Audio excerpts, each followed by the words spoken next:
You say Talisa? That means high. And I am the Superior Chief of FANA, which is the Federation of Aboriginal Nations of America, in which capacity I represent 7,000 Indians down the East Coast, all the way to the state of South Carolina. When the English came here, the Pilgrims, you know what the Pilgrims are, right? They missed their original destination. They were supposed to be going to the first colonized community here in the New World, and that was Jamestown, Virginia. But they ended up in Provincetown, down the Cape. You know what Provincetown is, Cape Town? They ended up there, and I guess they didn't like the landscape, and they set sail again. And finally, they ended up in Plymouth, Massachusetts, which is called, at that time, they named the Plymouth Plantation. So I am the 10th generation great-grandson of the Massasoit Osamequin, who welcomed the Pilgrims to this country. I'm the 9th generation great-grandson of Pokanoket, or Metacomet. You probably know him historically as King Philip. You ever heard of the King Philip? King Philip War? That's my great-grandfather, 9 generations. And I am the 6th generation great-grandson of Simeon Simon. And Simeon Simon was George Washington's hand-picked bodyguard. And Simeon Simon also was the great-grandson of King Philip, or Pokanoket. So, this area here, Rehoboth, all the way down the Cape, was known as Pokanoket country. You ever heard of the word Pokanoket? You have, okay. Very good. Because this was the largest Indian nation in colonial America. There was no nation larger than the Pokanoket nation. And this whole area, this area of the country, was known as Pokanoket country. So any map that you look at before 1675, it says on a Pokanoket country or King Philip country. It wasn't until 1675, 1676 that they outlawed the word Pokanoket. And they made it illegal for you to say you were Pokanoket, and they stopped calling us Wampanoag. But Wampanoag is a nation, it's not a tribe. That's why you hear of the Massey Wampanoag, the Asana Wampanoag, and the Massac. But at one time they were all known as Pokanoket. And the Massasoit, which is a title, you know what that title means? You know, that wasn't his name. Massasoit means great leader. He was the great leader of the largest Indian nation in colonial America. There were over 60 tribes, bands, and clans in the nation. And his name was Osamiquin. In our language, Osamiquin means yellow feather. Okay? So, this area here, Rehoboth now. You ever heard of Anawan Rock? Yeah. Well, Anawan was the brother-in-law of the Massasoit. He was married to the Massasoit sister. That was King Philip's uncle, or Metacommon's uncle. So during the King Philip War, when King Philip was killed over here in Mount Hope, Anawan escaped here to Rehoboth, Anawan Rock, and basically that's where the rest of the tribe settled here in Seacon. I think at that time it was all known as Seacon. Even East Providence was Rhode Island was part of Seacon. And so when Anawan was captured with the rest of the tribe that weren't captured at the Mount, which is in Bristol, Rhode Island. You know what Bristol, Rhode Island is? No? Okay. Well, the people that they called over there, they put on a reservation in Connecticut, and they called them the Setauket Indians. And so the tribe was divided. And the rest of the tribe was here with Anawan, who escaped. But most of Philip's relatives, his sister, his war captain, his cousin, they were all in Connecticut on that reservation. Anawan escaped over here, and they were supposed to spare his life, but they called Benjamin Church up to Boston, and he was put to death while Benjamin Church went to Boston. So basically, that's the brief history of our people. I don't know how much time I thought I was going to be. I thought they said 8th grade, but they meant 8-year-olds. So that basically, we want to tell you that the Pokanoket, when we've taken on Pokanoket Nation, we're still here, we're alive and well. And part of the tribe that is here as the Seacon tribe here in Seacon, Mass, they're actually Pokanoket. What happened was when the town of Seacon incorporated in 1812,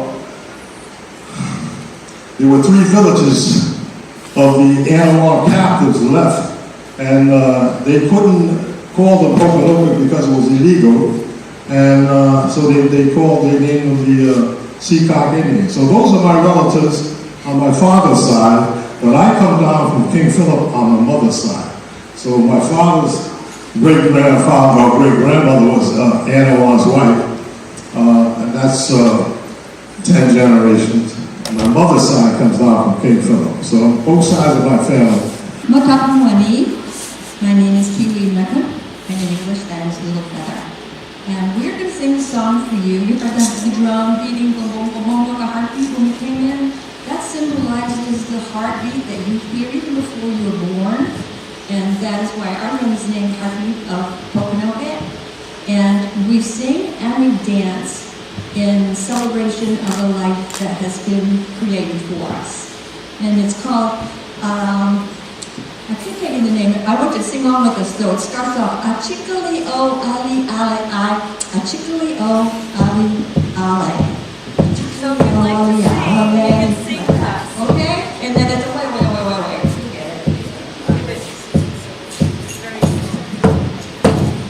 Achikali O Ali Ali. Achikali O Ali Ali. Achikali O Ali Ali.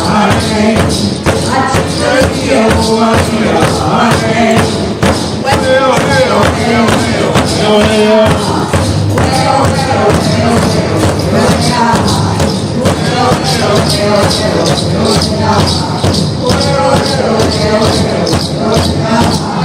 What, you chief? That is my name in my native language, and in English it means chosen one woman. I am the cultural advisor of the Pokanoket Nation.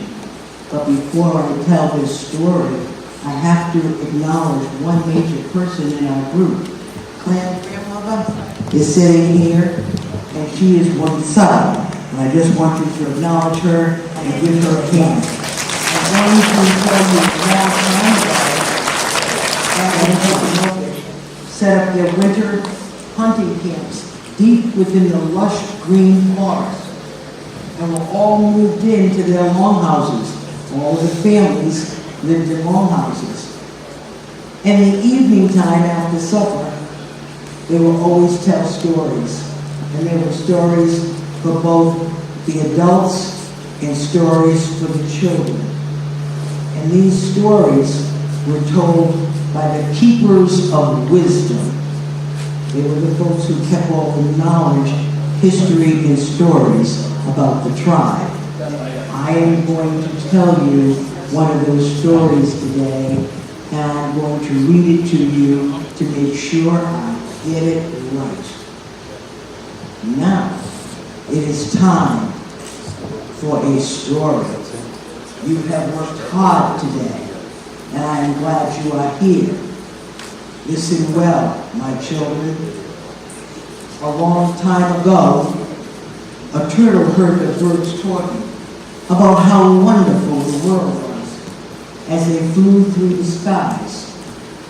Turtle was in awe of these birds and asked Creator if he could fly too.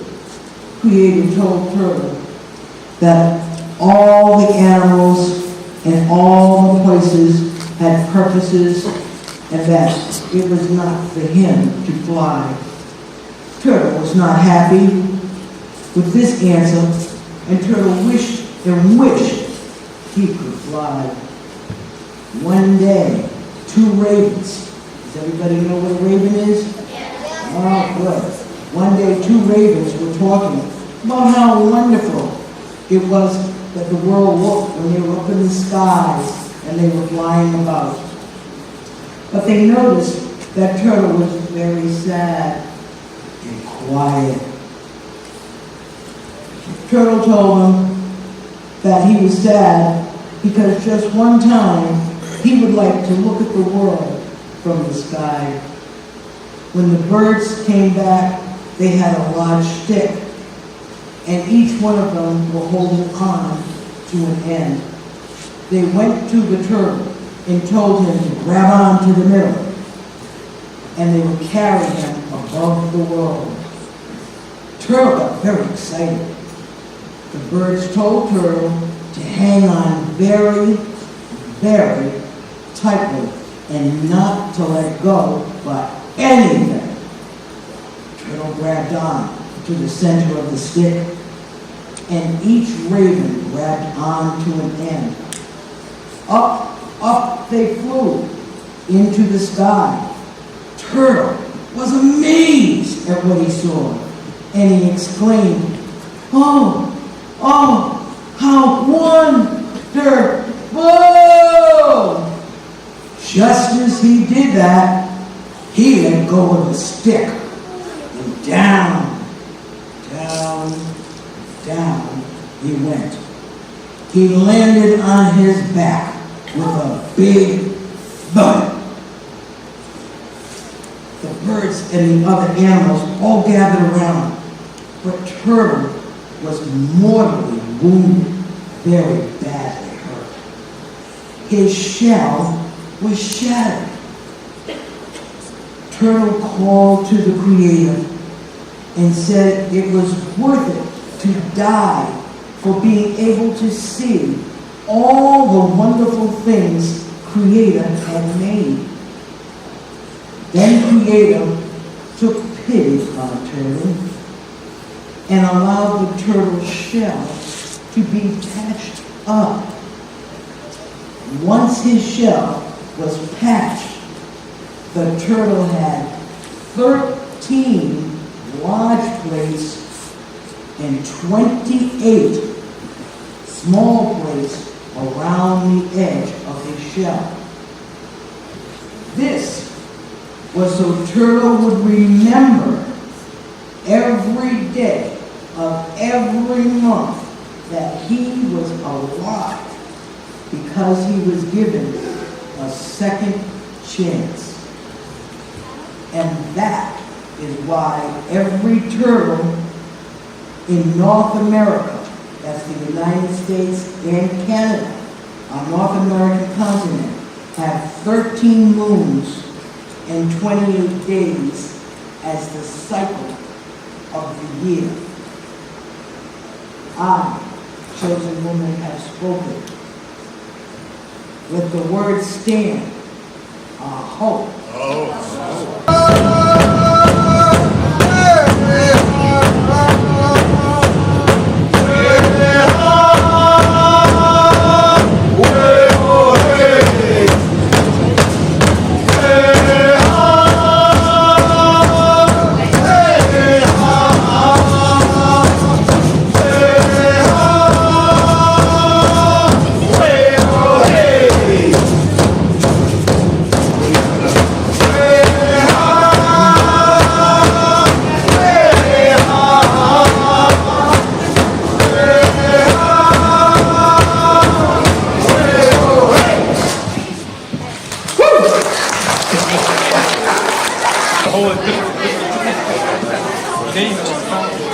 We're going to sing another song, and we hope that all of you will join in. There's one part when you say, whoopee, and then you go, woo.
Thank you. I just want you to know our drum is very important to us. When Verrazano sailed into the Mount Hope Bay, he recorded in his captain's log a latitude of 40 degree 41 north would put him right parallel to the seat of the Massasoit. And he recorded in his log that the people there were the most goodliest people he'd ever seen, because they were always raising their hand to the Creator and praising the Creator. So I want you to know that the song that we started off with, we start all our ceremonies with that song, because we are thanking the Creator for all that He has done for us. And the name of that song, as they call it, Tabale Uchi, we're thanking the Creator, Kiichi Manatu, which is the Great Spirit, for all that He's done. You know what Verrazano Bridge is? It's a Newport Bridge. It's known as the Verrazano Bridge. That was named after Verrazano, who sailed into Mount Hope Bay in the year 1524. And I'm not the tribal historian, but he's working. But I just want to give you that little bit of history. That first song that we sang, we open all of our ceremonies with that, just thanking the Creator. Deborah? Okay, thank you, Samuel. Okay, the last thing we're going to do is sing a round song, and it's kind of a friendship song, welcome, friendship, happy song. And we'd like you all to stand.